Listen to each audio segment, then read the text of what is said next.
O Senhor esteja convosco. Ele está no meio de nós. Proclamação do Evangelho de Jesus Cristo segundo João. Glória a vós, Senhor.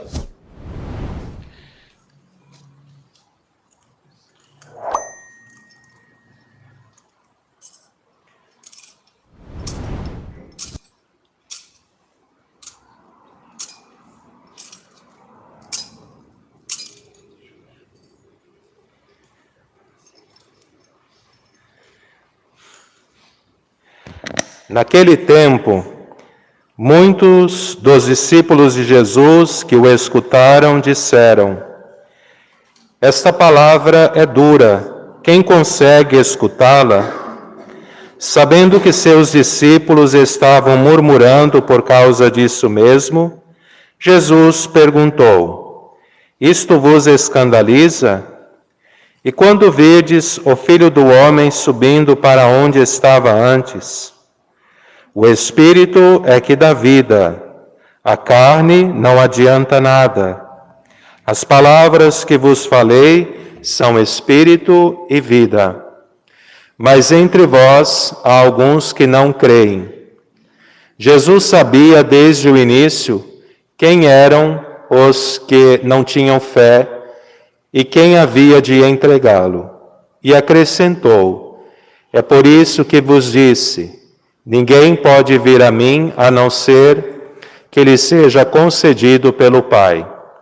A partir daquele momento, muitos discípulos voltaram atrás e não andavam mais com ele.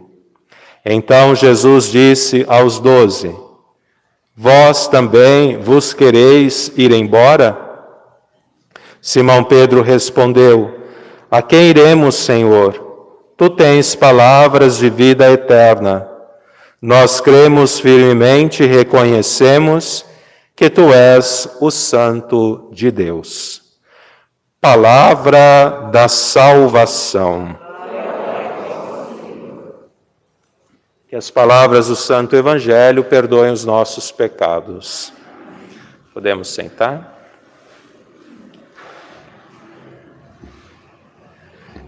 Queridos irmãos e irmãs, hoje nós celebramos o 22º domingo, 21º domingo do tempo comum, e ouvimos na primeira leitura uma passagem do livro de Josué, que nos narra a história do povo de Deus quando chega ao limiar da terra que Deus havia prometido a Abraão e a toda a sua descendência. Moisés chegou ao opúsculo dos seus dias, não entrou na terra prometida e agora passa o bastão, o cajado para o seu fiel discípulo Josué, que tem a missão de introduzir o povo na terra prometida, atravessando o Rio Jordão com a Arca da Aliança, que representa, sinaliza Deus no meio do seu povo. A igreja viu nesta travessia do Rio Jordão, assim como também o povo de Deus, os hebreus que atravessaram o Mar Vermelho a pé enxuto, como um prenúncio do sacramento do batismo, a Páscoa de nosso Senhor Jesus Cristo, quando nós fizemos também a nossa travessia, a nossa passagem do homem velho para o homem novo, do pecado para a graça, da vida velha para uma vida nova. E diante desta novidade, desta graça, por serem introduzidos na Terra Santa, Josué então indaga a todos os hebreus: a quem vocês querem servir? Os deuses da Mesopotâmia, visto que Abraão era politeísta, adorava vários deuses pela sua cultura, pelos povos da Mesopotâmia, ou aos deuses dos amorreus.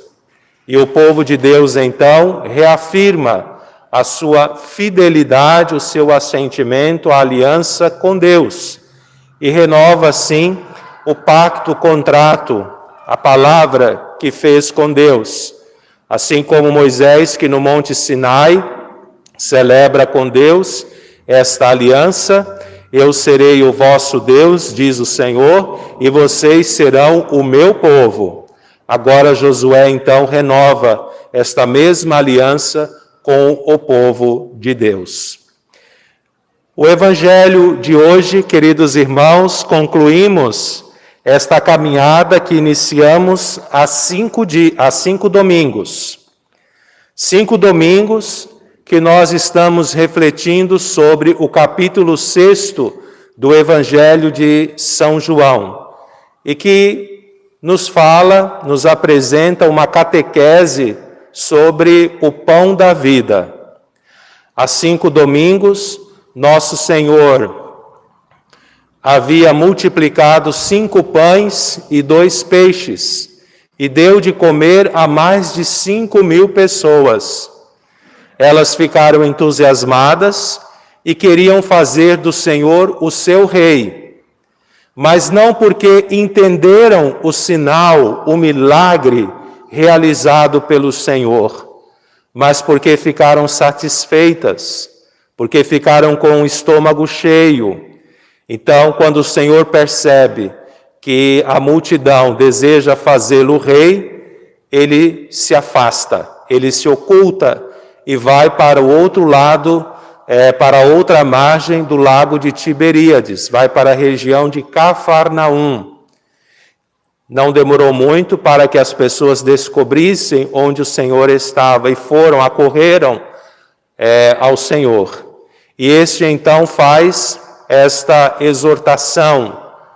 Eles estão procurando o Senhor não porque entenderam o sinal, mas porque ficaram satisfeitos. E o Senhor conclui solicitando-os a buscarem não tanto o pão material, que é o pão necessário, é o pão nosso de cada dia, como nós rezamos diariamente, mas é o pão que alimenta as nossas necessidades básicas. E devemos buscar não só o pão que alimenta as nossas necessidades básicas, mas o pão que alimenta as nossas necessidades existenciais, que é o pão da vida, que é o pão que não tem prazo, data de validade, que é Cristo mesmo. Então, por isso que ele vai dizer: eu sou o pão da vida. Eu sou esse pão que pode alimentar a fome, a sede que vocês têm de Deus. E no Evangelho de hoje, nós ouvimos que muitos não entenderam esta palavra do Senhor, quando ele disse que eles deveriam comer da sua carne, beber do seu sangue, para terem a vida neles mesmos. Muitos abandonaram, acharam essas palavras muito duras. E nosso Senhor então se dirige aos poucos que ficaram e os indaga: será que vocês também querem ir? Vocês querem ir embora? E Pedro então, em nome dos apóstolos, vai confessar: Senhor, a quem iremos? Só Tu tens palavras de vida eterna. Queridos irmãos, hoje nós somos convidados a agradecer ao Senhor, porque Ele é o pão da vida, Ele é o pão da nossa vida. Ele é o pão que alimenta a fome que temos de Deus, a fome que temos do eterno, a fome que temos de sentido para a nossa existência, para a nossa vida, para o nosso caminhar neste mundo. E Ele se faz pão da vida, sobretudo na celebração, na Eucaristia. Quando nós celebramos a Santa Missa, nós temos este pão na palavra que é anunciada, que é proclamada. Nós sempre ouvimos neste altar da palavra Deus que nos provoca, Deus que se dirige a nós, que nos dá um ensinamento. A primeira leitura sempre uma passagem do Antigo Testamento, seja da Torá, dos 5 primeiros livros da Bíblia, seja de um livro histórico, de um livro sapiencial ou dos profetas. É como se fosse uma provocação que o Senhor nos faz, para que estabeleçamos com Ele um colóquio, um diálogo, uma conversa. Um colóquio íntimo, uma conversa íntima. Depois dessa provocação, a comunidade procura responder a este convite do Senhor, entoando o salmo responsorial. Embora o salmo seja proclamado quase que na sua totalidade por um solista, uma pessoa que vem aqui no ambão e proclama o salmo, canta o salmo responsorial, mas como o próprio nome diz, salmo responsorial é uma resposta que damos à palavra, à provocação, ao convite de Deus. Então, toda a comunidade, toda a assembleia deve participar do refrão do salmo, porque é justamente o nosso assentimento, né, ao convite que o Senhor nos faz. Depois, o Senhor que nos falou pelo Antigo Testamento, agora nos fala através da igreja, vamos dizer assim, pois Ele nos fala através dos seus representantes, dos pastores, dos apóstolos, dos discípulos, dos seus seguidores. Então, por isso que na segunda leitura, sobretudo aos domingos e também nas festas, né? Há sempre a segunda leitura, nós ouvimos uma passagem do Novo Testamento, seja do livro dos Atos dos Apóstolos, seja uma passagem dos escritos de Paulo, de Pedro, uma das cartas católicas, apostólicas, ou uma passagem do livro do Apocalipse. Então, Deus que mais uma vez nos provoca, nos fala através dos seus representantes, através da igreja. E a comunidade, por sua vez, é chamada a responder novamente essa provocação. E aí nós temos o aleluia, que é entoado solenemente pela comunidade. Seria importante que aos pouquinhos a gente pudesse ir se educando, se habituando sempre na participação da Santa Missa, a não ficarmos condicionados ao comentarista. O comentarista ele tem um papel, uma função importante, que é situar, introduzir a comunidade naquela celebração. Por isso que tem um comentário inicial. Mas o comentarista nunca pode substituir a voz da Assembleia, pois a Santa Missa é uma celebração do coletivo. Somos todos nós que estamos celebrando a fração do pão, celebrando a Eucaristia. Então, aqui até um apelo para que a gente possa ir se educando, já falei isso nas outras missas, vou falar nas próximas, para que a gente possa ir se educando. Quando terminar a segunda leitura, que não haja nenhum ruído, nenhuma palavra, mas que toda a comunidade, juntamente com o Ministério de Música, possa entoar solenemente o Aleluia, porque é uma resposta do povo, é uma resposta da Assembleia, da comunidade celebrativa.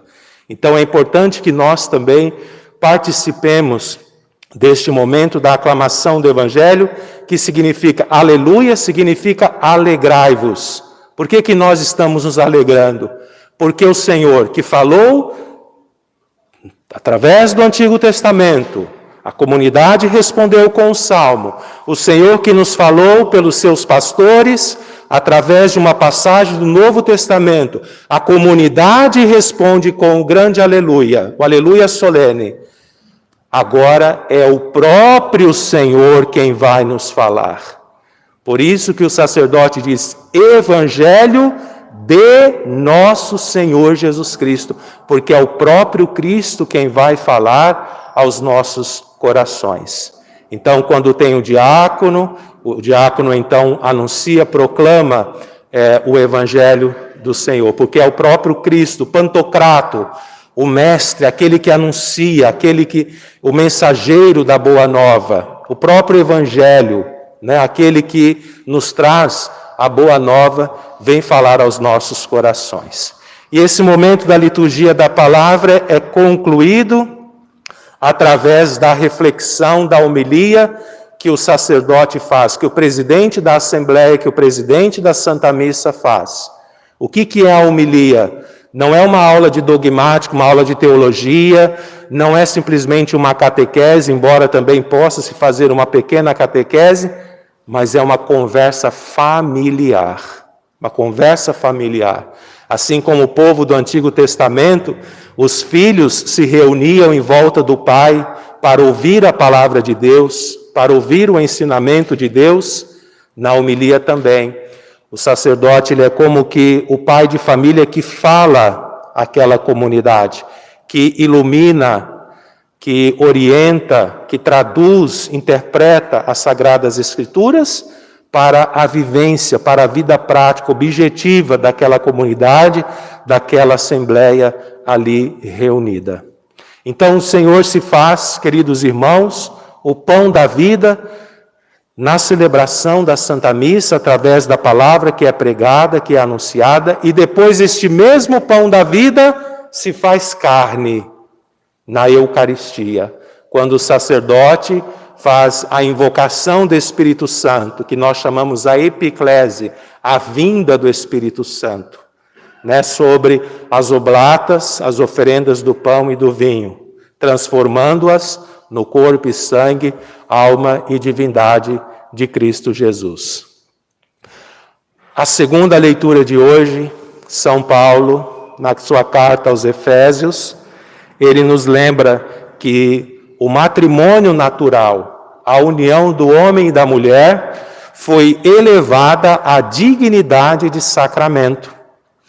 No Código de Direito Canônico, que tem como fonte este cânon 1055, que tem como fonte um documento do Concílio Vaticano II, Gaudium et Spes, nos diz que o matrimônio entre batizados, né, não se faz a não ser através do sacramento. Não existe matrimônio entre batizados que não seja de fato sacramento, porque Cristo elevou este matrimônio natural à dignidade de sacramento. Então recebemos graças, bênçãos, através desta celebração. O casal recebe graças através desta celebração. Então não é uma celebração puramente natural, mas é algo também sobrenatural. Cristo abençoou a união do homem e da mulher, santificou-a nas bodas de Caná, também quando o Senhor apareceu aos seus discípulos, entre a ressurreição e a ascensão, nesses 40 dias, como vai dizer o evangelista, falando das coisas do reino de Deus. Então era um momento que o Senhor estava reafirmando tudo aquilo que ele havia ensinado, pregado durante a sua missão terrena. Então a relação do homem e da mulher deve ser sempre uma relação de amor, não deve ser uma relação em que um se sobrepõe ao outro. Homem e mulher são chamados a caminharem lado a lado. Por isso que a mulher, ela foi tirada não da cabeça do homem para andar acima do homem. A mulher não foi tirada da planta dos pés do homem para andar abaixo do homem, mas a mulher, ela foi tirada do seu lado para que possa andar ao lado do homem. Homem e mulher andando lado a lado, se ajudando, né? Colaborando reciprocamente, colaborando um com o outro. Então, é esta concepção cristã do sacramento do matrimônio, onde há o amor, onde há um matrimônio que se inspira, que olha para o exemplo do amor de Cristo para com a sua esposa, a igreja, não existe dominação, não existe o maior e o menor. Ambos estão a serviço um do outro, né? Um elemento necessário para a vida matrimonial é que os dois, as partes, formem uma comunhão de vida e de amor, uma comunidade de vida e de amor. Que Maria Santíssima abençoe as nossas famílias, também hoje em que recordamos o ministério de todos os leigos, abençoe todos aqueles que estão a serviço do reino de Deus, de modo especial que colocam a sua vida, o dom da sua vida, a serviço da nossa comunidade, da nossa paróquia Santo Antônio, buscando servir a Deus e também aos irmãos com alegria. Louvado seja nosso Senhor Jesus Cristo.